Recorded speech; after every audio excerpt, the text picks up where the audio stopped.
அனைவருக்கும் வணக்கம். புத்தாண்டு நட்சத்திர பலன்கள் 2026 வர இருக்கிற இந்த 2026ஆம் வருடம் நம்மளுடைய நட்சத்திரங்களுக்கு எந்த மாதிரியான சிறப்பு பலன்களை தரப்போகுது அப்படிங்கறத இந்த பதிவுல நம்ம டீட்டெயிலா கிளியரா பார்க்கலாம். இந்த பதிவை ஒரு 7 செக்மெண்டா நான் பிரிச்சிருக்கேன். அதாவது நம்மளுடைய குடும்ப வாழ்க்கை இந்த 2026ஆம் வருடத்துல எப்படி இருக்க போகுது, நம்மளுடைய தொழில் உத்தியோக வாழ்க்கை இந்த 2026ஆம் வருடத்துல எப்படி இருக்க போகுது, அதே போல பொருளாதாரம், கடன் சார்ந்த விஷயம், காதல் உறவு, திருமண முயற்சி, திருமண வாழ்க்கை, குழந்தை பாக்கியம், பிள்ளைகள் சம்பந்தப்பட்ட விஷயம், மாணவிகள் சார்ந்த விஷயம், நம்மளுடைய தேக ஆரோக்கியம் சம்பந்தப்பட்ட விஷயம், இப்படி A to Z எல்லாத்தையும் இந்த பதிவுல நான் கிளாரிட்டியா உங்களுக்கு எக்ஸ்பிளைன் பண்ணிருக்கேன். மேலும் இந்த 7 செக்மெண்ட்டுக்குமான டைம் லைனும் நான் டிஸ்கிரிப்ஷன்ல கொடுத்திருக்கேன். சோ இந்த முழு பதிவையும் பார்க்க டைம் இல்லாதவங்க ஸ்பெசிபிக்கா உங்களுக்கு எந்த பகுதியை பார்க்கணுமோ அதை மட்டும் நீங்க கிளிக் பண்ணி பார்த்துக்கலாம். அதுக்கான டைம் லைன் நான் டிஸ்கிரிப்ஷன்ல கொடுக்குறேன். மேலும் ஃபர்ஸ்ட் கமெண்ட்லயும் நான் பின் பண்ணி வைக்கிறேன். அதே போல இந்த பதிவோட எண்ட்ல இந்த 2026ஆம் வருடத்துல நம்ம எந்த தெய்வத்தை வணங்குறது சிறப்பு, அதே போல எந்த மாதிரியான பரிகாரங்கள் செய்யறது இந்த வருடத்துல நமக்கு மேலும் அதிக நற்பலன்களை கூட்டி நமக்கு கொடுக்கும் அப்படிங்கிற ஒரு கிளாரிட்டியும் இந்த பதிவோட கடைசியில நான் கொடுத்திருக்கேன். சோ அதுவும் கண்டிப்பா உங்களுக்கு யூஸ்ஃபுல்லா இருக்கும். ஓவராலா இந்த பதிவை முழுமையா பாருங்க. இந்த 2026 நம்மளுடைய ராசி மற்றும் நம்மளுடைய நட்சத்திரங்களுக்கு எந்த மாதிரியான வேவ்லென்த்ல போக போகுது அப்படிங்கிற ஒரு கம்ப்ளீட்டான ஒரு கைடு, கம்ப்ளீட்டான ஒரு கிளாரிட்டி உங்களுக்கு கிடைக்கும். மேலும் பதிவை ஸ்டார்ட் பண்றதுக்கு முன்னாடி நம்ம சேனலை நீங்க இன்னும் சப்ஸ்கிரைப் பண்ணாம இருக்கீங்கன்னா மறக்காம சப்ஸ்கிரைப் பண்ணிக்கோங்க. அப்படியே பக்கத்துல இருக்க பெல் சிம்பிளை கிளிக் பண்ணி வச்சுக்கோங்க. அப்பதான் நாங்க போடுற இது போல யூஸ்ஃபுல்லான வீடியோக்கள் உங்களுக்கு உடனுக்குடனே நோட்டிபிகேஷனாக கிடைக்கும். இப்போது துலாம் ராசி சுவாதி நட்சத்திரக்காரர்களுக்கு இந்த புத்தாண்டு 2026ஆம் வருடம் எப்படி இருக்கு அப்படிங்கறத இப்ப நம்ம டீடைலா கிளியரா பார்க்கலாம். முதலாவது அந்த வருடத்துல பிளானட்டரி பொசிஷன்லாம் எப்படி இருக்கு, கிரகங்கள்லாம் நமக்கு சாதகமா சஞ்சாரம் செய்தா அப்படிங்கறத ஃபர்ஸ்ட் டீடைலா நம்ம அனலைஸ் பண்ணலாம். இந்த 2026ஆம் வருடத்தை பொறுத்த வரைக்கும் நம்மளுடைய ராசி மற்றும் நம்முடைய நட்சத்திரத்துக்கு 5ஆம் இடத்துல ராகு பகவானுடைய சஞ்சாரம் இருக்கும். இந்த 5ஆம் இடத்துல ராகு பகவான் இருக்கிறது அந்த அளவுக்கு சிறப்பு கிடையாது. பூர்வ புண்ணிய ஸ்தானம், புத்தி ஸ்தானம் அப்படின்னு சொல்லுவோம். இந்த 5ஆம் இடத்துல ராகு இருக்கும்போது நிறைய சிந்தனை குழப்பம், நிறைய மன வருத்தம், மனசோர்வு இது அதிகமா கொடுப்பாரு. ஆனா முதல் 6 மாதம் குரு பகவானுடைய பார்வையில அந்த ராகு பகவான் வர்றதுனால பெரிய அளவுல பிரச்சனைகள் எதுவும் இருக்காது. ராகுவால ஏற்படக்கூடிய கெடுபலன்கள்லாம் எல்லாமே கண்ட்ரோல்டா இருக்கும். அது நமக்கு பெருசா பாதிப்பை கொடுக்காத லெவல்ல இருக்கும். முதல் 6 மாதம் குருவுடைய பார்வையில அந்த ராகு வர்றதுனால ராகு முதல் 6 மாதம் நமக்கு ட்ரபிள கொடுக்க மாட்டாரு. அடுத்தது நம்முடைய ராசி மற்றும் நம்முடைய நட்சத்திரத்துக்கு 6ஆம் இடத்துல சனி பகவானுடைய சஞ்சாரம். பொதுவா 6th ஹவுஸ்ல சனி பகவான் இருக்கிறது ஒரு யோகமான அமைப்பு தான், ஒரு நல்ல அமைப்பு தான். ஆனா சனி நம்மளுடைய ராசி நம்மளுடைய நட்சத்திரத்துக்கு யோகராக வந்துருவாரு. அதாவது 4-5க்கு ஆதிபத்தியம் பெற்ற ஒரு கிரகமா வந்துருவாரு. இந்த 4-5க்கு ஆதிபத்தியம் பெற்ற இந்த சனி பகவான் 6ஆம் இடத்துல போய் அமர்வது சில நிலைகள்ல 4ஆம் ஆதிபத்தியத்தையும் 5ஆம் ஆதிபத்தியத்தையும் கெடுப்பாரு. அதன் அடிப்படையில சனி நமக்கு பிளஸ் ஆர் மைனஸ் கேட்டகரியில இருக்காரு. அதுலயும் 6ஆம் இடத்தை டோட்டலா 0 பண்ணிடுவாரு. அதன் வகையில சனி 6th ஹவுஸ்ல இருக்கிறது நமக்கு ஒரு பிளஸ் ஆன வகையிலையும் வேலை செய்யும். அதை நான் உங்களுக்கு டீடைலா பலன் சொல்லும் போது உங்களுக்கு எக்ஸ்பிளைன் பண்றேன்.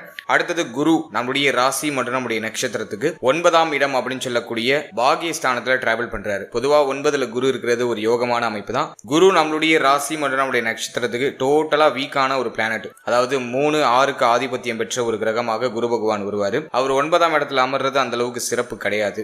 இருந்தாலும் முதல் 6 மாதம் மட்டும் அந்த குரு பகவான் 9ஆம் இடத்துல இருப்பாரு. அதன் பிறகு 10ஆம் இடமாகிய ஜீவனஸ்தானத்துக்கு டிரான்சிட் ஆயிடுவாரு. இந்த 10ஆம் இடத்துக்கு டிரான்சிட் ஆகி இந்த வருடத்துல குரு உச்சமாக போறாரு. சோ அது நமக்கு இருக்கிற ஒரு பெரிய பிளஸ் ஆன விஷயம். இது சில நிலைகள்ல நமக்கு ஏற்றத்தையும் சில நிலைகள்ல மட்டும் சில குழப்பத்தையும் கொடுக்கும். அதை நான் உங்களுக்கு பலன் சொல்லும் போது எக்ஸ்பிளைன் பண்றேன். அது உங்களுக்கு கம்ப்ளீட்டா உங்களுக்கு பிடிப்படும். அடுத்தது கேது பகவான் நம்மளுடைய ராசி மற்றும் நம்முடைய நட்சத்திரத்துக்கு 11ஆம் இடம் அப்படின்னு சொல்லக்கூடிய லாபஸ்தானத்துல சஞ்சாரம் செய்றாரு. 11ல கேது இருக்கிறது மிகப்பெரிய பலம். அதுவும் சூரியனோட வீட்டுல இருக்காரு. பகை வீட்டுல இருந்தாலுமே சூரியனை போல கேது செயல்படுவார். எனவே லாபஸ்தானத்துல இருக்கக்கூடிய அந்த கேது பகவான் நமக்கு நிறைய ஏற்றத்தை கொடுப்பாரு. சிம்பிளா சொல்லணும்னா அந்த வருடம் கேது பலம் பொருந்திய ஒரு வருடம் அப்படின்னு நம்ம எடுத்துக்கலாம். ஏன்னா கேது தான் இந்த வருடத்துல நமக்கு ரொம்ப ஸ்ட்ராங்கா அமர்ந்திருக்காரு. அதுலயும் இந்த வருடத்துல 2 முக்கியமான கிரக பயிற்சிகள் இருக்கு. அதாவது குரு பயிற்சி, ராகு கேது பயிற்சி. சனி இந்த வருடத்துல எந்த சேஞ்சஸும் பண்ணல. ஜூன் 1ஆம் தேதி குரு பயிற்சி. குரு பயிற்சி தான் இந்த வருடத்துல ஒரு மிகப்பெரிய எதிர்பார்ப்பை ஏற்படுத்தி இருக்கு அப்படின்னு சொல்லணும். ஏன்னா குரு 11 வருடம் கழித்து மீண்டும் கடகத்துக்கு வராரு. கடகத்துல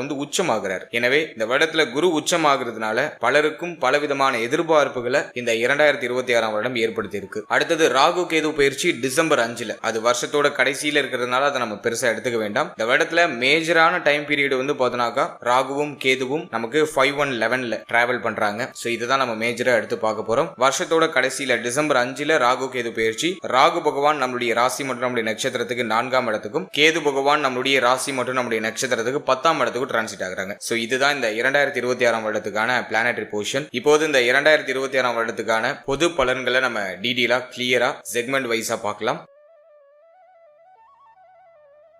முதலாவதா குடும்ப வாழ்க்கை ஃபேமிலி லைஃப் இந்த 2026ல எப்படி இருக்க போகுது அப்படின்னு நம்ம அனலைஸ் பண்ணும்போது இரண்டாம் இடம் சுத்தமா இருக்கு. இரண்டாம் இடத்துல எந்த கிரகத்துடைய பார்வையும் இல்ல. அதுலயும் வருஷத்தோட செகண்ட் ஹாஃப்ல குரு பார்வை மட்டும் இரண்டாம் இடத்துல வருது. குருவுடைய பார்வை நமக்கு ஏற்றதை தருமா அப்படின்னாக்கா அது அந்த அளவுக்கு ஃபேவர் பண்றது இல்ல. சனி பார்வை கூட நமக்கு நிறைய பிளஸான விஷயத்தை கொடுக்கும். ஆனா குரு பார்வை நமக்கு அந்த அளவுக்கு ஃபேவரான பலன்களை கொடுக்கறது இல்ல. எனவே இந்த வருடத்தை பொறுத்த வரைக்கும் ஃபர்ஸ்ட் ஹாஃப்ல பெருசா பிரச்சனை இல்ல. முதல் 6 மாதம் ஃபேமிலி ரீதியா எந்த ட்ரபிளும் இல்ல. குடும்பத்துல சின்ன சின்ன குழப்ப அமைப்புகள் இருக்கும். ஆனா அது உங்களை பெருசா பாதிக்காது. குடும்பத்துடைய தேவைகள் அனைத்தும் நிறைவேற ஆரம்பிக்கும். ஃபேமிலிக்கு என்னென்னலாம் நீங்க பண்ணணும்னு ஆசைப்படுறீங்களோ அதெல்லாம் அந்த வருடத்துல செய்யலாம். சோ அதுக்கெல்லாம் அந்த வருடம் வந்து ஃபேவரா இருக்கு. அதே மாதிரி குடும்பத்துல மங்களகரமான பேச்சுவார்த்தைகள் அதிகமா எடுக்க ஆரம்பிப்பாங்க. ஃபேமிலி மெம்பர்ஸ் எல்லாம் ஒன்னு சேர்றதுக்கான ஒரு வருடமா இருக்கும். குடும்ப உறுப்பினர்கள்லாம் ஒன்னு சேர்ந்து குடும்பத்துல ஏதாச்சும் மங்கள மாற்றம் மங்கள விசேஷம் சம்பந்தமாக பேச ஆரம்பிப்பாங்க. சோ அது ஒரு பிளஸான விஷயமா இருக்கு. ஒரு சிலருக்கு வீடு கட்டக்கூடிய யோகம் உண்டு. கடன் வாங்கி வீடு கட்டுறதுக்கான வாய்ப்புகள் உண்டாகும். கடன் வாங்கி புதுசா வீடு வாங்குறதுக்கான வாய்ப்புகள் உண்டாகும். வண்டி வாகனம் வீடு இது சம்பந்தமான விஷயங்கள்ல நிறைய செலவுகள் ஃபேமிலி ரீதியா வந்துகிட்டே இருக்கும். அதெல்லாம் உங்களுக்கு பெருசா ட்ரபிள கொடுக்குதானா கண்டிப்பா இல்ல. ஃபேமிலியை அப்படியே ஸ்மூத்தா அடுத்த கட்டத்துக்கு நகர்த்திட்டு போறீங்க. முதல் 6 மாதம் ஃபேமிலி ரீதியா பெரிய அளவிலான ட்ரபிள் எதுவும் இருக்காது. ஆனா ஜூன் 1க்கு பிறகு குடும்பம் சார்ந்த வகையில சின்ன சின்ன ஏற்றத்தாழ்வுகள்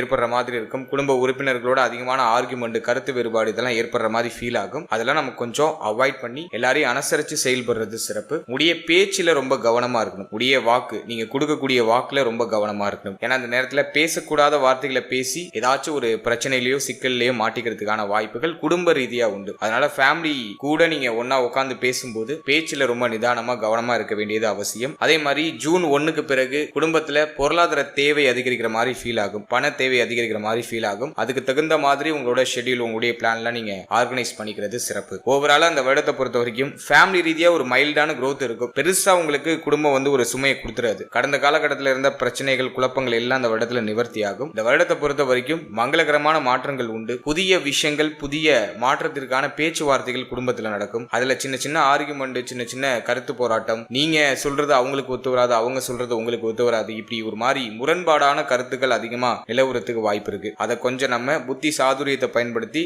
எல்லாரையும் அனுசரிச்சு நம்ம செயல்படும் போது நமக்கு ஒரு யோகமான பலன் இந்த 2026ஆம் வருடத்துல குடும்ப ரீதியா கிடைக்கும்.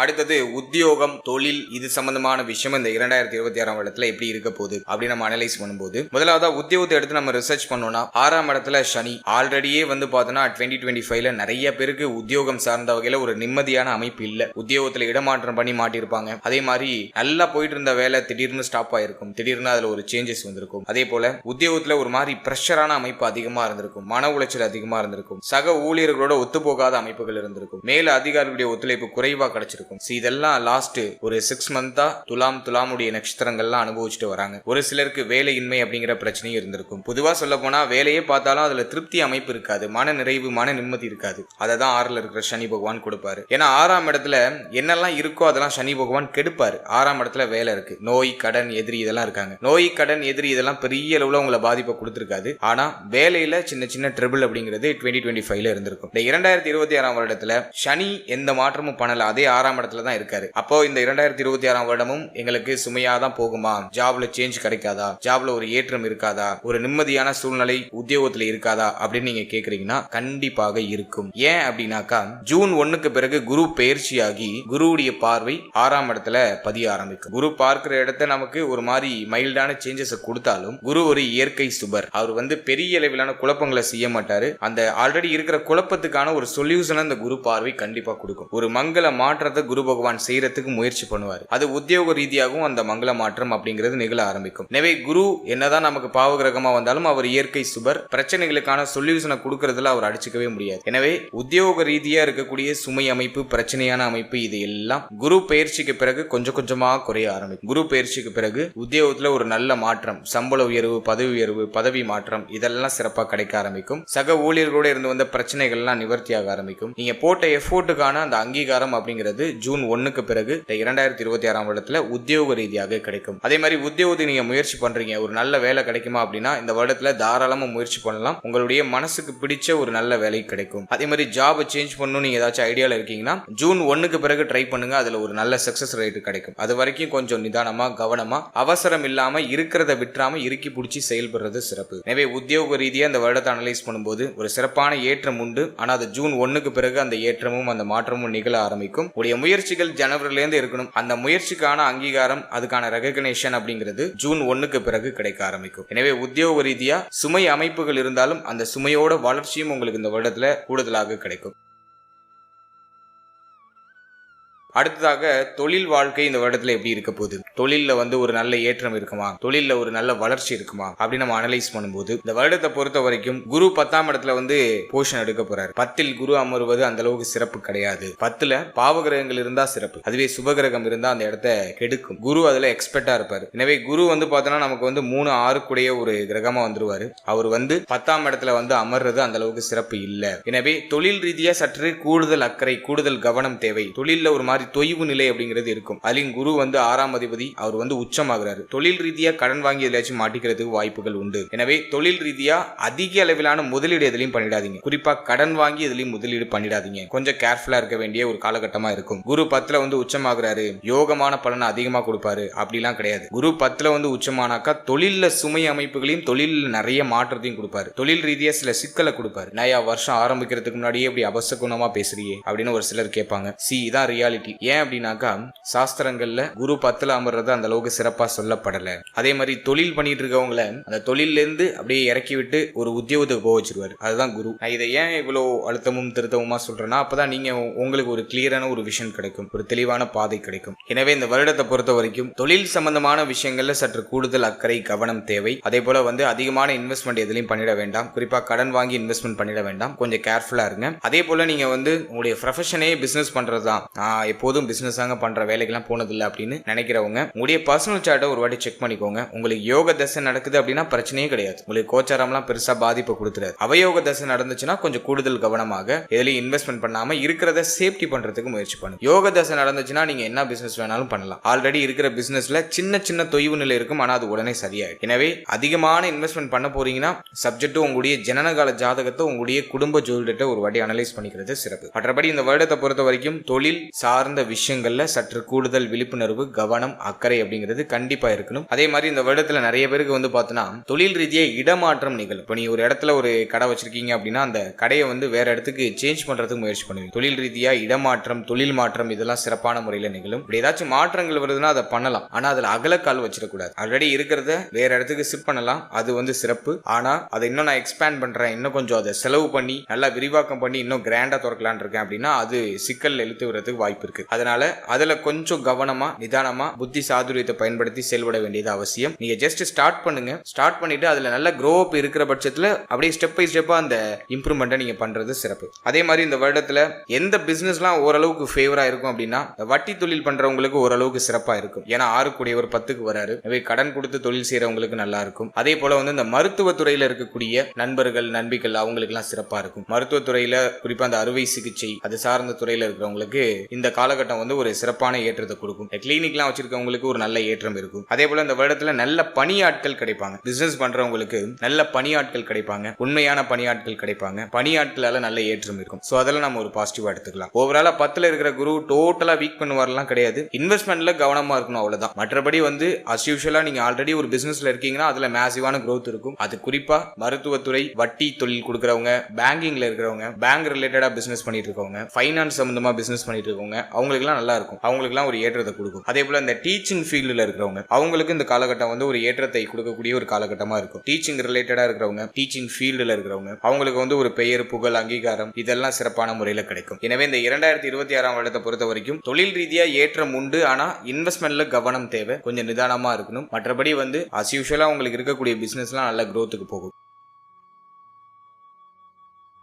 அடுத்தது பொருளாதாரம், கடன் சார்ந்த விஷயம். இதெல்லாம் இந்த 2026ஆம் வருடத்துல எப்படி இருக்கும் அப்படி நம்ம அனலைஸ் பண்ணி பார்க்கும்போது லாபஸ்தானத்துல கேது, அது ஒரு பெரிய பலம். பொருளாதாரத்துக்கு கேது பலம் சிறப்பா இருக்கு. ஆனா சனி பகவான் 12th ஹவுஸை கனெக்ட் பண்றாரு. 12ஆம் இடம் அயன சயன போகஸ்தானத்தை கனெக்ட் பண்றாரு. எனவே செலவு மாத்தி மாத்தி வந்துகிட்டே இருக்கு அப்படிங்கறது இந்த சனி பார்வை இன்டிமேஷன் பண்ணுது. 11ல இருக்கிற கேது பொருளாதார ரீதியா நல்ல ஏற்றத்தை கொடுத்துருவாரு. உடைய தேவைகள், எண்ணங்களை பூர்த்தி செய்யறதுக்கு தேவையான பொருளாதாரம் எப்படியோ உங்களுக்கு கிடைச்சிரும். அதே மாதிரி உத்தியோகத்துல சம்பள உயர்வு, பதவி உயர்வு, பிசினஸ்ல ஓரளவு ஓரளவுக்கு நல்ல ப்ராஃபிட், உடைய எண்ணங்கள் தேவைகள் எல்லாமே நிறைவேற அளவுக்கு தேவையான பொருளாதாரத்தை ஜெனரேட் பண்ணி இந்த லாபஸ்தானத்துல இருக்கிற கேது கொடுத்துருவாரு. ஆனா சனியுடைய பார்வை 12ல இருக்கிறதுனால எவ்வளவு சம்பாதிச்சாலும் கையில நிக்காது. அப்படியே ஓட்டக்கூடத்துல தண்ணி நிரப்புற கரையா அப்படியே எல்லாமே கரைஞ்சிக்கிட்டே இருக்கும், செலவாயிட்டே இருக்கும். உங்களுக்கே ஒன்றும் புரியாது, நல்லா தான் சம்பாதிக்கிறோம் ஆனா கையில எதுவும் நிக்க மாட்டேங்குது, சேமிக்க முடியல அப்படிங்கிற ஒரு வருத்தம் இருக்கும். செலவு மாத்தி மாத்தி இருக்கும். எனவே கையில எதுவும் பணமா வச்சிடலாம ஏதாச்சும் ஒரு நல்ல விஷயத்துல இன்வெஸ்ட் பண்ணி வச்சிருக்கிறது நல்லது. இந்த வருடத்துல எதுல இன்வெஸ்ட் பண்ணலாம்? கோல்டுல இன்வெஸ்ட் பண்ணலாம். குரு உச்சமாகிற வருடம் அப்படிங்கிறதுனால கோல்டுல இன்வெஸ்ட் பண்ணலாம். அது உங்களுக்கு ஒரு நல்ல ப்ராஃபிட்டை கொடுக்கும். அதே போல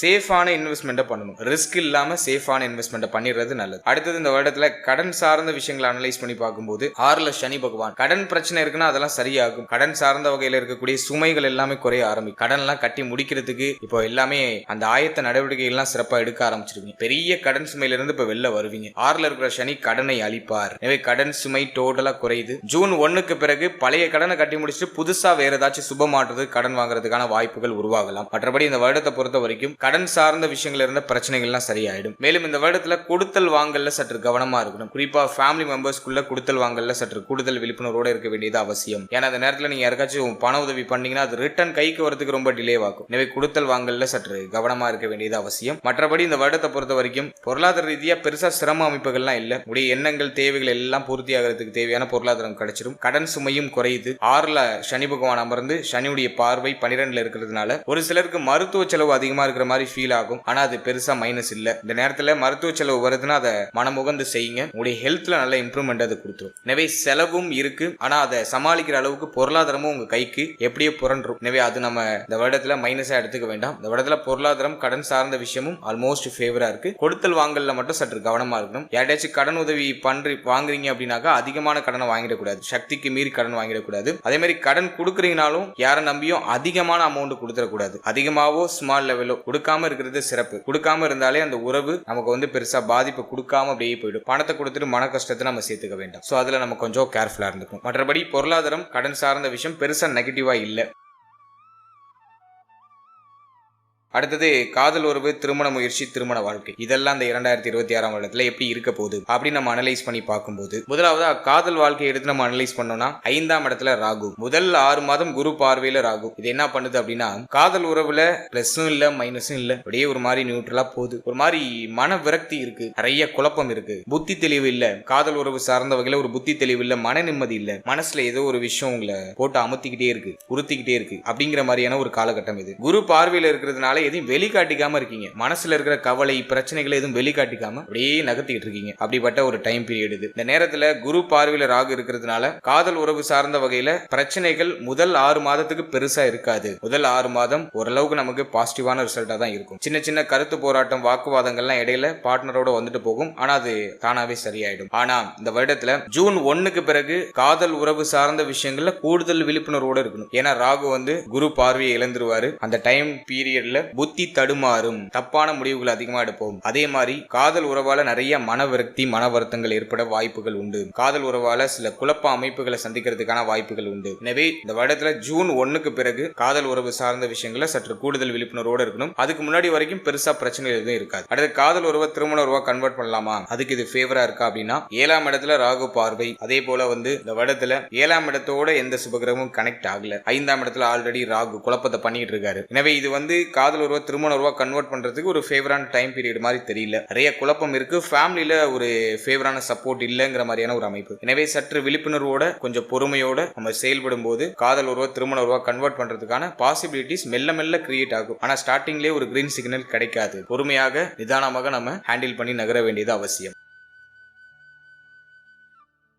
அடுத்தது திருமண முயற்சி இந்த வருடத்துல இந்த மாதிரியான சிறப்பு பலனை தரப்போகுது அப்படின்னா 7ஆம் இடத்துல பெருசா பாவகிரகங்களுடைய ஆதிக்கம் இல்ல. ராகு மட்டும் தான் 7ஆம் இடத்தை கனெக்ட் பண்ணியிருக்காரு. எனவே இந்த வருடத்தை பொறுத்த வரைக்கும் திருமண முயற்சிகளை நீங்க மேற்கொள்ளலாம். தடை தாமதத்தோட சுப செய்தி கிடைக்கும். நிறைய முயற்சி பண்ற சார் ஒரு ஃபேவரான ரிசல்ட் கிடைக்க மாட்டேது அப்படின்னு வருத்தத்துல இருந்தவங்களுக்குலாம் இந்த வருடத்துல அந்த முயற்சிக்கான பலன் அப்படிங்கிறது கிடைக்க ஆரம்பிக்கும். முதல் 6 மாதம் முயற்சி சிறப்பா இருக்கு. எனவே நீங்க முதல் 6 மாதத்துல ட்ரை பண்ணும்போது இடைவிடாம நீங்க ட்ரை பண்ணீங்கன்னா கண்டிப்பா திருமண முயற்சிகளை சுப செய்தி கிடைக்கும். ஆனா அது ஆரம்பத்துல தடை தாமதத்தை கொடுக்கும். திருமண முயற்சி மேற்கொள்ள முடியாத அளவுக்கு ஏதாச்சும் தடுமாற்றம், தடை தாமதத்தை கொடுக்கும். ஆனா நீங்க ட்ரை பண்ணுங்க, அதையும் தாண்டி ட்ரை பண்ணுங்க, சுப செய்தி மிக விரைவாக கிடைக்கும். இந்த வருடத்தை பொறுத்த வரைக்கும் திருமண முயற்சி வெற்றியை கொடுக்கும், ஆனா அதுல தடை தாமதம் இருக்கும். அடுத்தது திருமண வாழ்க்கை இந்த வருடத்துல எப்படி இருக்க போகுது அப்படின்னு நம்ம அனலைஸ் பண்ணும்போது 7ஆம் இடம் பெருசா பாதிக்கப்படல. எனவே திருமண வாழ்க்கைலாம் ஓரளவுக்கு நமக்கு ஆவரேஜா நகருது. ஆனா வாழ்க்கை துணை சார்ந்த கவலை, வருத்தம் அப்படிங்கிறது கண்டிப்பா இருக்கு. வாழ்க்கை துணைக்கு ஹெல்த் ரீதியா ஏதாச்சும் ட்ரபிள், ஏன்னா சனி 8ஆம் இடத்தை கனெக்ட் பண்ணிடுறாரு. வாழ்க்கை துணைக்கு உடல் ரீதியா ஏதாச்சும் பாதிப்பு அல்லது வாழ்க்கை துணையோட அதிகமான கருத்து போராட்டம், இதெல்லாம் மைல்டா இருக்கிற மாதிரி ஃபீல் ஆகும். ஆனா அது பெருசா உங்களுக்கு பாதிப்பை கொடுக்குதானா இல்ல. திருமண வாழ்க்கையில ஒரு மகிழ்ச்சி மாற்றம் அப்படிங்கிறது நிச்சயமா உண்டு. வாழ்க்கை துணையை விட்டு பிரிஞ்சு இருக்கிறவங்க எல்லாம் இப்ப ஒண்ணு சேர்றதுக்கான வாய்ப்புகள் கிடைக்கும். வாழ்க்கை துணையுடைய ஆதரவு கிடைக்கும். வாழ்க்கை துணையுடைய இருந்து வந்த பிரச்சனைகள், சண்டை, சச்சரவு, வாக்குவாதம் இதெல்லாம் டோட்டலா குறைய ஆரம்பிக்கும். இந்த வருடத்தை பொறுத்த வரைக்கும் வாழ்க்கை துணை சார்ந்த வகையில ஓரளவுக்கு பாசிட்டிவான ரிசல்ட் நம்ம நிச்சயமா அறுவடை செய்யலாம். சூப்பர் பாசிட்டிவா இல்ல,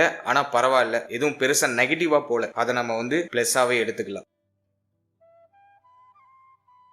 அடுத்தது குழந்தை பாக்கியம், பிள்ளைகள் சம்பந்தப்பட்ட விஷயம். இதெல்லாம் இந்த 2026ஆம் இடத்துல எப்படி இருக்க போகுது அப்படின்னு நம்ம அனலைஸ் பண்ணும்போது 5ல ராகு குழந்தை பாக்கியம் சார்ந்த வகையில சில தடை தாமத அமைப்புகளை இது காமிக்குது. குருவுடைய பார்வையில இந்த ராகு பகவான் இருக்கிறதுனால முதல் 6 மாதத்துல இந்த குழந்தை பாக்கியம் சார்ந்த வகையில நீங்க சுப செய்திகளை எதிர்பார்க்கலாம். ஆனா அந்த தடை தாமதத்தோட ஒரு சில மருத்துவ செலவுகளுக்கு பிறகுதான் அது கிடைக்கும். அதே மாதிரி மருத்துவருடைய ஆலோசனைப்படி நீங்க செயல்படும் போது சுப செய்தி மிக விரைவாக கிடைக்கும். பெண்கள் அதிகமான பயணங்களை குறைச்சிக்கணும். வெளியிடங்களுக்கு அதிகமா போறது, வண்டி வாகனத்துல அதிகமா டிராவல் பண்றது, இதெல்லாம் குறைச்சிக்கிறது சிறப்பு. அதே மாதிரி ஹெல்த்தியான ஃபுட் எடுத்துக்கோங்க. சனி பார்வை 12ல இருக்கிறதுனால ஐயன போக சுகம் கெடும், தாம்பத்திய சுகம் கெடும். எனவே சரியான உணவு, சரியான தூக்கம், இதை நீங்க சரிப்படுத்திக்கிறது சிறப்பு. ஏன்னா அந்த நேரத்துல மேக்சிமம் பார்த்தீங்கன்னா தூக்கமின்மை அப்படிங்கிற பிரச்சனை நிறைய பேருக்கு இருக்கும். எனவே டயத்துக்கு சாப்பிடுங்க, டயத்துக்கு தூங்குங்க, மைண்டை கொஞ்சம் ரிலாக்ஸா வச்சுக்கோங்க. அதுவே உங்களுக்கு ஒரு பெஸ்டான ரிசல்ட்டை பெற்றுக் கொடுக்கும். அதே மாதிரி மருத்துவருடைய ஆலோசனைப்படி செயல்படுறது சிறப்பு. சின்ன சின்ன மெடிக்கல் நீட்ஸ் அப்படிங்கிறது இருக்கும். அதை நீங்க சரிவர செய்து கொள்ளும் பொழுது இந்த டைமிங்ல குழந்தை பாக்கியத்துல தடை தாமதத்தோட சுப செய்தி கிடைக்கும். முதல் 6 மாதத்துல அந்த நல்ல ரிசல்ட் கிடைக்கிறதுக்கான வாய்ப்புகள் உண்டு. அதே போல இந்த பிரெக்னன்சியா இருக்கிறவங்க இந்த டைமிங்ல கொஞ்சம் கவனமா இருக்கணும். இந்த மாடிப்படி ஏறுறது, இறங்குறது, டைல்ஸ் தரையில நடக்கும்போது கேர்ஃபுல்லா இருக்கிறது, அதே போல இந்த பாசி பிடிச்ச இடத்துக்கு போகாம இருக்கிறது, இதெல்லாம் சிறப்பு. எனவே பிரெக்னன்சியா இருக்கீங்கன்னாக்கா கொஞ்சம் கவனமா இருங்க, நிதானமா இருங்க. ஓவரா எதையும் யோசிக்காம இருக்கிறது சிறப்பு. மைண்ட் ரிலாக்ஸா வச்சுக்கணும். நல்லா சாப்பிடுங்க, நல்லா தூங்குங்க. இதெல்லாம் கொஞ்சம் நீங்க ப்ராப்பரா ஃபாலோ பண்றது பெட்டரான ரிசல்ட் இருக்கும்.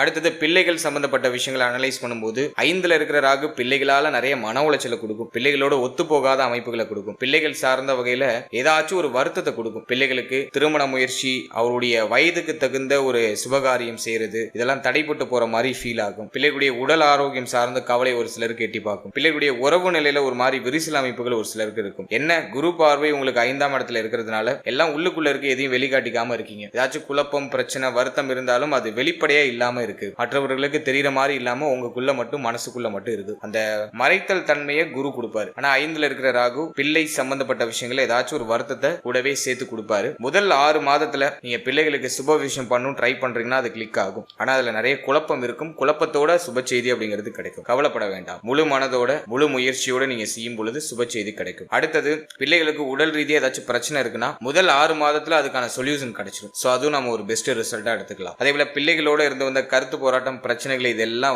முதல் 6 மாதத்துக்குள்ள ஓரளவுக்கு நியூட்ரல் ஆகும். பிரச்சனைகள்லாம் ஓரளவுக்கு குறைய ஆரம்பிக்கும், வருத்தங்கள்லாம் குறைய ஆரம்பிக்கும். ஆனா ஜூன் 1க்கு பிறகு பிள்ளைகள் சம்பந்தப்பட்ட என்டையர் விஷயத்திலையும் கொஞ்சம் கூடுதல் விழிப்புணர்வோட, கவனத்தோட இருக்கணும். ஏன்னா ஜூன் 1க்கு பிறகு ராகு எந்த கிரகத்துடைய பார்வையும் இல்லாம 5ஆம் இடத்துல போர்ஷன் எடுத்து டிராவல் பண்ணுவாரு. எனவே அந்த டைம் வேரியேஷன்ல, ஜூன் 1ல இருந்து அந்த டைம் வேரியேஷன்ல பிள்ளைகள் சார்ந்த வகையில சில ஏற்றத்தாழ்வுகள் ஏற்பட்டு நீங்க வாய்ப்புகள் உண்டு. எனவே அனைத்து விஷயத்திலும், பிள்ளைகள் சம்பந்தப்பட்ட அனைத்து விஷயத்திலும் கொஞ்சம் கூடுதல் விழிப்புணர்வோட இருக்கணும். அதே போல பச்சிளம் குழந்தைகளா இருக்காங்கன்னா அவங்களுடைய ஹெல்த், அவங்களுடைய நடவடிக்கை, அவங்க நடந்து போகக்கூடிய இடம், இதுல எல்லாம் கொஞ்சம் கவனமா இருக்கணும். அதே போல வீட்டை அடிக்கடி சுத்தம் பண்றது நல்லது. விஷ ஜந்துக்களால ஏதாச்சும் தொந்தரவுகள் ஏற்படலாம். எனவே வீட்டை அடிக்கடி சுத்தம் பண்ணிடுறது சிறப்பு. பச்சிளம் குழந்தைகள் இருக்காங்கன்னா இதை நீங்க ப்ராப்பரா ஃபாலோ பண்ணிக்கணும். மற்றபடி இந்த வருடத்தை பொறுத்த வரைக்கும் முதல் 6 மாதம் குழந்தை பாக்கியம், பிள்ளைகள் சார்ந்த விஷயம்லாம் ஃபேவரா இருக்கு. ஜூன் 1ஆம் தேதிக்கு பிறகு சற்று கவனம், நிதானம், பொறுமை அப்படிங்கிறது அனைத்து விஷயத்திலையும் கண்டிப்பா இருக்கணும்.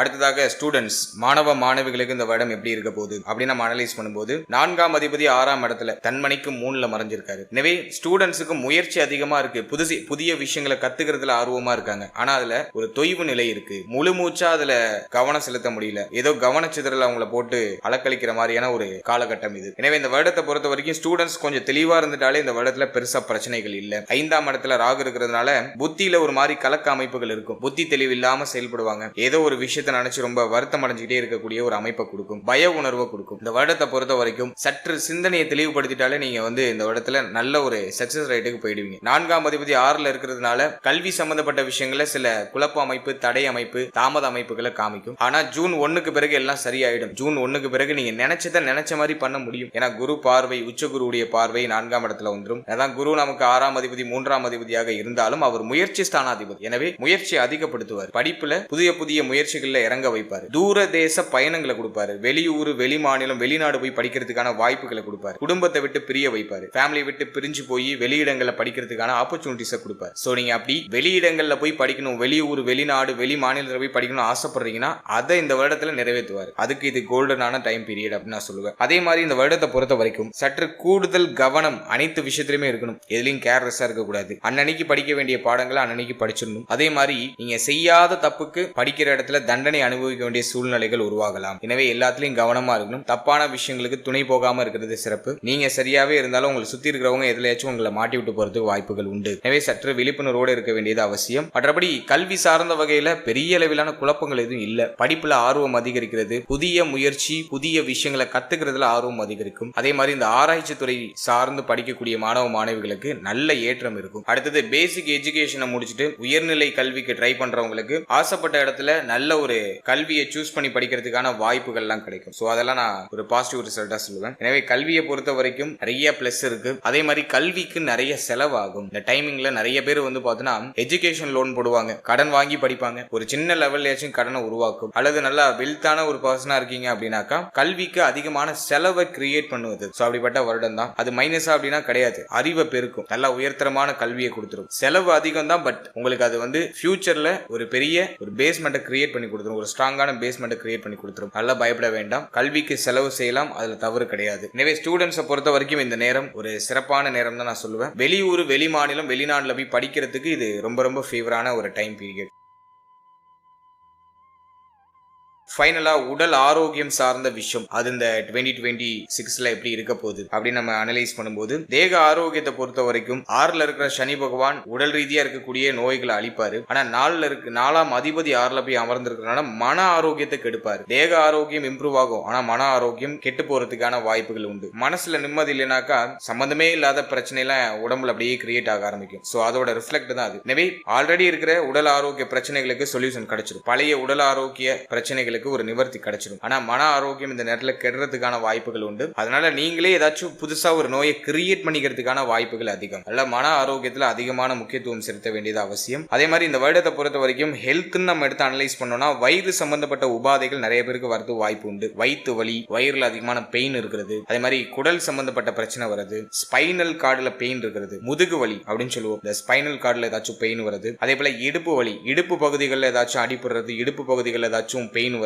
சனி நீர் ராசியில இருக்கிறதுனால நீர் சம்பந்தப்பட்ட பிரச்சனைகள், சளி தொந்தரவு, இதெல்லாம் இந்த நேரத்துல அதிகமா இருக்கிறது வாய்ப்புகள் உண்டு. அடுத்தது இதயம் பலகீனமா இருக்கிறவங்க கொஞ்சம் கவனமா இருக்கணும். 5ல ராகு, ஜூன் 1க்கு பிறகு இதயத்துல பிரச்சனை இருக்கு உங்களுக்கு அப்படின்னா சற்று கவனமாக இருக்க வேண்டியது அவசியம். அதே போல இந்த மேல் மார்பக பகுதிகளில் சற்று கவனமா இருக்கு, இந்த பகுதிகளில் ஏதாச்சும் வலிகள் ஏற்பட்டு நீங்களாம். அடுத்தது இந்த தொடை பகுதிகளில் ஏதாச்சும் வலிகள், அதே போல இந்த மூட்டு பகுதியில் ஏதாச்சும் வலி ஏற்படுறது. ஏன்னா இந்த 10ஆம் இடம் 9ஆம் இடத்துல குருவுடைய ஆதிக்கம் இருக்கும். இல்ல மூட்டு வலி, தொடை வலி இதெல்லாம் அப்படியே எட்டி பார்க்கறது வாய்ப்பு இருக்கு. தொடை பிடிச்சுக்கிறது, தசை பிடிப்பு அப்படின்னு சொல்லுவோம், அந்த பிரச்சனைகள்லாம் வரலாம். அதுல நம்ம கொஞ்சம் கவனமா இருக்கணும். அடுத்தது சனியுடைய பார்வை 8ஆம் இடத்துல இருக்கிறதுனால கழிவு நீக்க உறுப்புகள், அதுல கொஞ்சம் கவனமா இருக்கணும். நம்முடைய பிரைவேட் பார்ட், நம்முடைய மர்ம உறுப்பு, சோ இந்த பகுதிகளில் ஏதாச்சும் ஒரு சில குழப்ப அமைப்புகள் ஏற்படலாம். அதுல நம்ம கொஞ்சம் கவனம் செலுத்திக்கிறது சிறப்பு. சோ இதை மட்டும் நம்ம மேஜரா கவனிச்சுக்கிட்டா போதும். மற்றபடி இதுவும் பெரிய அளவுல பாதிப்பா இல்ல. இந்த பகுதிகளில் மட்டும் ஏதாச்சும் பிரச்சனைகள் ஏற்பட்டு நீங்களாம். அதுல நம்ம கொஞ்சம் கூடுதல் விழிப்புணர்வோடு இருக்கிற பட்சத்துல இந்த பிரச்சனைகளை நம்ம அவாய்ட் பண்ணி அடுத்த கட்டத்துக்கு நகர்ந்துடலாம். அடுத்தது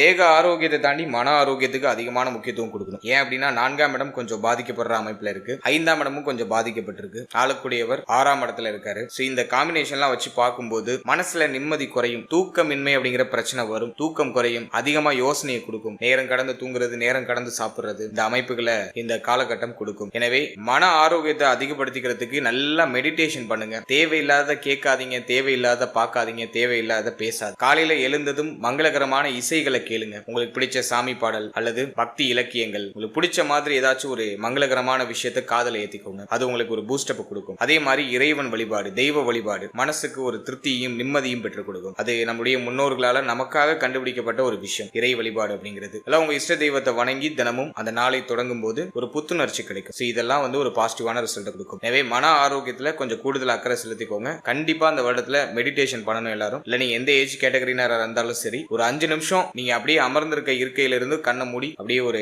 மெடிடேஷனுக்குள்ள போயிடுங்க. அது உங்களுக்கு ஒரு பெஸ்டான ஒரு ரெமடியா இருக்கும். மைண்டை ரிலாக்ஸ் பண்றதுல அதுதான் ஒரு பெஸ்ட். அடுத்தது நம்ம குடும்ப உறுப்பினர்கள்ல யார் சார்ந்த வகையில வருத்தங்கள் ஏற்படுறதுக்கு வாய்ப்பு இருக்குன்னா, ஃபர்ஸ்ட் தாயாரோட சில கருத்து போராட்டங்கள்லாம் இருக்கும். தாய் சம்பந்தப்பட்ட விஷயங்கள்ல கவனமா இருக்கணும். தாய் வழி உறவுகள்லையும் சற்று கவனமா இருக்கணும். தாயாரோட ஒத்து போகாத அமைப்புகள், தாயாருக்கு உடல் ரீதியாக ஏதாச்சும் பிரச்சனைகள் இதெல்லாம் ஏற்பட்டு நீங்களாம். எனவே தாய் சம்பந்தப்பட்ட விஷயங்கள்ல கூடுதல் விழிப்புணர்வோடு இருக்கணும். அடுத்தது திருமணமாகி பிள்ளைகள் இருக்காங்க, குழந்தைகள் இருக்காங்க அப்படின்னா குழந்தைகள் பிள்ளைகள் சம்பந்தப்பட்ட விஷயங்கள்ல கொஞ்சம் கவனமா இருக்கணும். அதன் பிறகு தாய் மாமன் சம்பந்தப்பட்ட விஷயங்கள்ல கவனமாக இருக்கும். தாய் மாமனோட ஒத்து போகாத அமைப்புகள் உருவாகலாம். அடுத்து தந்தை சம்பந்தப்பட்ட விஷயங்கள்ல முதல் 6 மாதத்துல கவனமா இருக்கணும். முதல் 6 மாதம் தந்தையாரோட அதிகமான கருத்து போராட்டங்களோ, தந்தையாரோட ஒத்து போகாத அமைப்போ அல்லது தந்தைக்கு உடல் ஆரோக்கிய ரீதியாக ஏதாச்சும் பிரச்சனையோ ஏற்பட்டு நீங்களாம். அதுல கொஞ்சம் கவனம் செலுத்திக்கிறது சிறப்பு. அடுத்தது மூத்த சகோதர சகோதரிகள், இவங்க கூட கொஞ்சம் கவனமா இருக்கும். இதை மட்டும் நம்ம கொஞ்சம் மெயின்டைன் பண்ணிக்கிட்டோம்னாக்கா இந்த காலகட்டம் நமக்கு ஒரு பெஸ்டான ஒரு டைம் பீரியடா இருக்கும். அடுத்தது இந்த வருடத்துல எந்த தெய்வத்தை வணங்குறது சிறப்பு, எந்த ஸ்தலத்துக்கு போகலாம், என்ன மாதிரியான பரிகாரங்கள் செய்யலாம் அப்படி நம்ம அனலைஸ் பண்ணி பார்க்கும்போது, ஃபர்ஸ்ட் தெய்வ வழிபாடு அப்படின்னு எடுத்துட்டோம்னாக்கா முதல்ல நீங்க சனீஸ்வர பகவானை வணங்குறது சிறப்பு. சனி பகவானுடைய ஸ்தலமாகிய திருநள்ளாறு சென்று வர்றது சிறப்பு. திருநள்ளாறு போயிட்டு எல் தீபம் ஏற்றி சனி பகவானை 19 முறை சுற்றி வருவது சிறப்பு. சனி பகவானை முறையா வழிபட்டு நல்லெண்ணெய் அப்படின்னு சொல்லக்கூடிய எல் தீபம் ஏற்றி மனமுருகி வழிபடும் போது சனி பகவானுடைய அருள் நமக்கு கிடைக்கும். எனவே சனி பகவானுடைய ஸ்தலமான திருநள்ளாறு போயிட்டு வர்றது உங்களுக்கு இந்த வருடத்துல ஒரு வளர்ச்சியை ஏற்படுத்தி கொடுக்கும். மேலும் மனித தலை இல்லாத தெய்வங்களை வணங்குறது சிறப்பு. அதாவது துர்க்கை வழிபாடும் இந்த வருடத்துல உங்களுக்கு ஒரு நல்ல ஏற்றத்தை கொடுக்கும். துர்க்கையுடைய கோவில் இந்த ஏரியால இருக்குனாக்கா அங்க போயிட்டு துர்க்கை வழிபாடு செய்யறதும் சிறப்பு. ஏன்னா ராகு 5ஆம் இடத்துல இருக்காரு. எனவே துர்க்கை வழிபாடு செய்யும் பொழுது ராகுடைய கெடுபலன்கள் அப்படிங்கிறது குறைய ஆரம்பிக்கும். எனவே இந்த வருடத்துல தெய்வ வழிபாடு அப்படின்னு நம்ம எடுத்துட்டோம்னாக்கா சனி பகவானை வழிபடுறது சிறப்பு. அடுத்தது துர்க்கை வழிபாடு, மனித தலை இல்லாத தெய்வங்களை வணங்குறதும் இந்த வருடத்துல உங்களுக்கு ஒரு ஏற்றத்தை. மேலும் இந்த வருடத்துல எத்தனை தெய்வத்தை வணங்கினாலும் நம்முடைய குலதெய்வத்தை நம்ம விட்டுறக்கூடாது. 5ல ராகு இருக்கும்போது குலதெய்வ வழிபாடு மேற்கொள்ள முடியாத அளவுக்கு ஏதாச்சும் தடை தாமதங்களை கொடுக்கும். எனவே இந்த வருடத்துல முடிஞ்ச அளவுக்கு குலதெய்வ வழிபாட்டை மேற்கொள்றதுக்கு ட்ரை பண்ணுங்க. இந்த வருடம் ஆரம்பித்து ஒரு முறையாச்சும் உடைய குலதெய்வத்தை நேர்ல போய் பார்த்து குலதெய்வத்தை வழிபட்டு வர்றது சிறப்பு. இந்த தெய்வங்களை மட்டும் நம்ம வணங்கினாக்கா இந்த வருடத்துல நமக்கு ஒரு நல்ல ஏற்றமும் நல்ல மாற்றமும் நிச்சயமா நிகழும். மன ரீதியா இருக்கக்கூடிய தாக்கங்கள்லாம் டோட்டலா குறைய ஆரம்பிக்கும். தெளிவான பாதை, தெளிவான ஒரு முடிவு எடுக்கிறதுக்கான வாய்ப்புகளை இது கிரியேட் பண்ணி. அடுத்தது பிராக்டிக்கலா ஏதாச்சும் பரிகாரம் பண்ணலாமா, சிம்பிளா ஏதாச்சும் பிராக்டிக்கலா ஏதாச்சும் பரிகாரம் இருக்கா அப்படின்னா, நான் எல்லா ராசிக்கும் சொல்ற மாதிரி உணவு தானம் பண்ணுங்க. அது கோடி புண்ணியம். சனிக்கிழமையில ஒரு 19 பேருக்கு உங்க கையால சமைச்சு உணவு தானம் பண்றது சிறப்பு. அது ரோட்டு ஓரத்துல ரொம்ப பசியோட வாடி இருக்கக்கூடிய மூத்தவர்களுக்கு உணவு தானம் பண்றது உங்களுக்கு ஒரு நல்ல வளர்ச்சியும் முன்னேற்றத்தையும் மன நிம்மதியும் பெற்றுக் கொடுக்கும். முக்கியமா மன நிம்மதி அதை நிறைவா உங்களுக்கு கொடுக்கும். அடுத்தது வாயில்லா ஜீவனுக்கு உணவு தானம் விடுறது. குறிப்பா காகத்திற்கு உணவு தானம் வைக்கலாம். காகத்திற்கு உணவு வைக்கிறது, வாயில்லா ஜீவனாகிய நாய், பூனை இது போன்ற விலங்குகளுக்கு உணவு வைத்து அவற்றின் வயிற்றை நம்ம நிரப்பும் போது நமக்கு தேவையானது நமக்கு கிடைக்கும். அதே போல இந்த மருத்துவ உதவிக்கு அதிகமாக கஷ்டப்படுறவங்க, அதாவது ஏதாச்சும் ஆபரேஷன் பண்ணணும், அவங்களுக்கு பார்த்தோம்னாக்கா பணம் தேவை இருக்கும், அல்லது வேற ஏதாச்சும் தேவைகள் இருக்கும். இந்த மருத்துவ ரீதியா சிரமப்படுறவங்களுக்கு, உடல் ஆரோக்கியம் குன்றி மருத்துவமனையில அமர்ந்து வைத்தியம் பார்த்துட்டு இருப்பாங்க, அவங்களுக்கு ஏதோ ஒரு விதத்துல தேவைகள் இருக்கும். அதை உங்களால முடிஞ்ச அளவுக்கு நிறைவேற்றுறதுக்கு முயற்சி பண்ணலாம். அதுவும் உங்களுக்கு ஒரு ஏற்றத்தை கொடுக்கும். அதாவது மருத்துவ உதவி, வாயில்லா ஜீவனுக்கு உணவிடுறது, ரோட்டு ஓரத்துல இருக்கக்கூடிய முதியவர்களுக்கு உணவு கொடுக்கிறது, பசியோடு இருக்கக்கூடிய முதியவர்களுக்கு உணவு கொடுக்கிறது. இதெல்லாம் உங்களுக்கு ஒரு நல்ல மாற்றத்தை இந்த வருடத்துல ஏற்படுத்தி கொடுக்கும். இதுல எல்லாமே பண்ணணும் அவசியம் இல்லை, ஏதாச்சும் ஒண்ணு பண்ணா போதும். ஒரு மாசத்துக்கு ஒரு வாட்டியோ இல்ல 2 மாசத்துக்கு ஒரு வாட்டியோ 3 மாசத்துக்கு ஒரு வாட்டியோ உங்களுடைய சூழ்நிலைக்கு தகுந்தாற் போல இந்த உதவிகளை செய்யுங்க. அது இந்த வருடத்தை மேலும் உங்களுக்கு பவர்ஃபுல்லா மாத்தி கொடுக்கும், பிரச்சனைகள்ல இருந்து வெளில உங்களை வர வைக்கும். இதெல்லாம் வந்து ஒரு எளிய பரிகாரமா உங்களுக்கு நான் கொடுத்துருக்கேன். தெய்வ வழிபாடு பண்ணணும்னு நினைக்கிறவங்க தெய்வ வழிபாடு பண்ணுங்க. பிராக்டிக்கலா ஏதாச்சும் பண்ணணும்னு ஆசைப்படுறீங்கன்னா இப்ப நான் சொல்லியிருக்க விஷயங்களை பண்ணுங்க. அது நிச்சயமா உங்களுக்கு நிறைய நல்ல மாற்றத்தையும் இந்த வருடத்தை இன்னும் மேலும் செழுமைப்படுத்தியும் உங்களுக்கு கொடுக்கும். ஓவரால் அந்த 2026 வருடத்தை பொறுத்த வரைக்கும் நிறைய நல்ல மாற்றங்கள் உண்டு. குரு உச்சமாகிற வருடம், 10ஆம் இடத்துல உச்சமாகிறது வந்து பார்த்தோன்னா நம்மளுடைய ராசி நம்மளுடைய நட்சத்திரத்துக்கு சில நிலைகள்ல குற்றமாக இருந்தாலும் அவர் இயற்கை சுபர், தான் செய்ய வேண்டிய சுபத்துவமான காரகத்துவங்களை கொடுத்துருவார். ஏன்னா குரு வலுக்கிறாரு, குருடைய காரகத்துவங்களை கண்டிப்பா கொடுப்பாரு. குழந்தை பாக்கியம், மங்களகரமான மாற்றம், மங்களகரமான விசேஷம், அது சம்பந்தமான பேச்சுவார்த்தை, புதிய மாற்றம், கோல்டு தங்க அணிகலன்கள் வாங்கக்கூடிய யோகம் எல்லாத்தையும் சிறப்பா கொடுப்பாரு. அவருடைய காரகத்துவங்கள்லாம் என்னென்னவோ அதெல்லாம் சிறப்பா கொடுத்துருவாரு. ஆனா 10ஆம் பாவகத்தையும் தான் பார்க்கக்கூடிய இடத்தையும் கொஞ்சம் கொஞ்சம் அப்படியே கெடுப்பார். அமரக்கூடிய இடத்தை கெடுப்பாரு, பார்க்கக்கூடிய இடத்தை வளர்த்து அதனால பயன் இல்லை அப்படிங்கிற மாதிரியான ஒரு அமைப்பை கொடுப்பாரு. எனவே இந்த வருடம் நமக்கு நிறைய நல்ல பலன்களையும் நல்ல மாற்றத்தையும் கொடுக்க காத்துட்டு இருக்கு. அதுக்கு நம்முடைய மைண்ட் செட்டை கரெக்டா பில்ட் பண்ணி சரியான பாதையில பயணிக்கும் போது நிச்சயமா அனைத்தும் நமக்கு சுபத்துவமாவே. இப்போ நீங்க இது வரைக்கும் பார்த்த பலன்கள் எல்லாமே ஒரு பொதுவான கோச்சார பலன்கள் தான். இந்த பலன்கள் உங்களுடைய ஜனனகால ஜாதகத்தில் இருக்கக்கூடிய தசா புக்தி அந்தரம் இதை பொறுத்து கண்டிப்பா மாறுபடும். உங்களுக்கு யோக தசை நடக்குதா அவயோக தசை நடக்குதான்னு ஃபர்ஸ்ட் அனலைஸ் பண்ணுங்க. உங்களுடைய குடும்ப ஜோதிடத்தை கொடுத்து உடைய பர்சனல் ஹாரோஸ்கோப்பை உங்களுக்கு யோக தசையா அவயோக தசையான்னு ஃபர்ஸ்ட் கிளாரிஃபை பண்ணிக்கோங்க. யோக தசைனாக்கா கோச்சாரமும் பாசிட்டிவா இருக்கு, யோக தசையும் நடக்குதுன்னா சூப்பர் பாசிட்டிவா இருக்கும். அவயோக தசை இருக்கு, கோச்சாரம் உங்களுக்கு வந்து பாசிட்டிவா இருக்கு, ஆனா அவயோக தசை நடக்குதுன்னா கோச்சார ரீதியா சொல்லப்பட்டிருக்க பாசிட்டிவான பாயிண்ட்ஸ் உங்களுக்கு அந்த அளவுக்கு ஒர்க் ஆகாது. அதுவே யோக தசை நடக்குது, உங்களுக்கு வந்து கோச்சாரம் வந்து சரியில்லை, கோச்சாரம் வந்து உங்களுக்கு மைனஸா இருக்கு அப்படின்னாக்கா இந்த கோச்சாரம் வந்து உங்களை பெருசா பாதிச்சிடாதுன்னு அர்த்தம். சோ நல்லா சொல்ல வர பாயிண்ட் எதுனா, உங்க ஜாதகத்துல பிளஸ் இருக்கு அப்படின்னாக்கா கோச்சாரமும் பிளஸ்ஸா இருந்துச்சுன்னா உங்களுக்கு சூப்பர் பிளஸ்ஸா இருக்கும். உடைய ஜாதகம் பிளஸ்ஸா இருக்கு ஆனா கோச்சாரம் மைனஸா இருக்கு அப்படின்னாக்கா இந்த கோச்சார ரீதியா இருக்கக்கூடிய இந்த நெகட்டிவான பாயிண்ட் உங்களை பெரிய அளவுல அஃபெக்ட் பண்ணிடாது. கோச்சாரமும் மைனஸா இருக்கு, உங்களுக்கு தசையும் புத்தியும் உங்களுக்கு மைனஸா இருக்குனாக்கா கம்ப்ளீட்டா உங்களுக்கு ஜீரோ ஆக்கும், நிறைய பிரச்சனைகளை மாத்தி மாத்தி கொடுக்கும். உங்களுக்கு தசை மைனஸா இருக்கு ஆனா கோச்சாரம் வந்து ஃபேவரா இருக்கு அப்படிங்கிற பட்சத்துல கோச்சார ரீதியா சொல்லப்பட்டிருக்க பாயிண்ட்ஸ் அப்படியே கொஞ்சம் நடக்கிற மாதிரி நடந்து அப்படியே கொஞ்சம் இறங்கும். ஓரளவுக்கு பாசிட்டிவான சைன்ஸ் அப்பப்போ ஆறுதல் அப்படிங்கிறது உங்களுக்கு கிடைக்கும். எனவே உங்களுக்கு யோக தசை நடக்குதா அவயோக தசை நடக்குதா அப்படிங்கறத ஒரு வாட்டி அனலைஸ் பண்ணி அதோட இந்த கோச்சாரத்தை நீங்க சூப்பர் கம்போஸ் பண்ணும்போது உங்களுக்கு ஒரு தெளிவான கிளாரிட்டி உங்களுக்கு கிடைக்கும். மேலும் நம்மளுடைய சேனல்ல இதுக்கு முன்னாடி நவ கிரகங்களுக்கான 12 பாவகத்தில் அமர்ந்த பலன்கள் அப்படின்னு சொல்லிட்டு ஒரு செக்மெண்ட் ரிலீஸ் பண்ணிருக்கோம். அது ஆல்ரெடி சக்சஸ்ஃபுல்லா ரன் ஆயிட்டு இருக்கு. சோ அந்த பதிவை நீங்க இன்னும் பார்க்கல அப்படின்னாக்கா டிஸ்கிரிப்ஷன்ல லிங்க் இருக்கு, அது ஒரு வாட்டி செக் பண்ணி பாருங்க. அதாவது நவ கிரகங்கள் அப்படின்னு சொல்லக்கூடிய புஜாதி ஐவர்கள் குரு, சனி, சுக்கிரன், புதன், செவ்வாய் இந்த கிரகங்கள்லாம் உங்களுடைய ஜனனகால ஜாதகத்துல 12 பாவகத்துல எங்க இருக்காங்க, அதுக்கு என்ன பலன், அதே போல ராகு, கேது எந்த ஸ்தானத்துல அமர்ந்தா என்ன பலன், மேலும் சூரியன், சந்திரன் 12 பாவத்துல அமர்ந்தா என்ன பலன் அப்படிங்கிற ஒரு கிளாரிட்டியா ஒரு பொது பலனா நான் கொடுத்திருக்கேன். சோ அந்த பதிவுக்கான லிங்க் டிஸ்கிரிப்ஷன்ல இருக்கு. சோ டைம் இருக்கும்போது அதை ஒரு வாட்டி செக் பண்ணி பாருங்க, அதுவும் உங்களுக்கு ஒரு தெளிவு கொடுக்கும். மேலும் 12 ராசி, 12 லக்னம், 27 நட்சத்திரத்துக்கான பொது பலன் அப்படிங்கிறது கிளியரா எக்ஸ்பிளைன் பண்ணி ரிலீஸ் பண்ணிருப்போம். சோ அந்த பதிவுக்கான லிங்கும் டிஸ்கிரிப்ஷன்ல இருக்கு. சோ அந்த பதிவை நீங்க பார்க்கும்போது உங்களை பற்றிய உங்களுடைய வாழ்க்கை பற்றிய ஒரு சின்ன புரிதல் உங்களுக்கு கிடைக்கும். சோ டைம் இருக்கும்போது அதையும் செக் பண்ணி பாருங்க. And finally very limited time. So be cool, stay happy, stay healthy and enjoy. வாழ்த்துக்கள், நன்றி.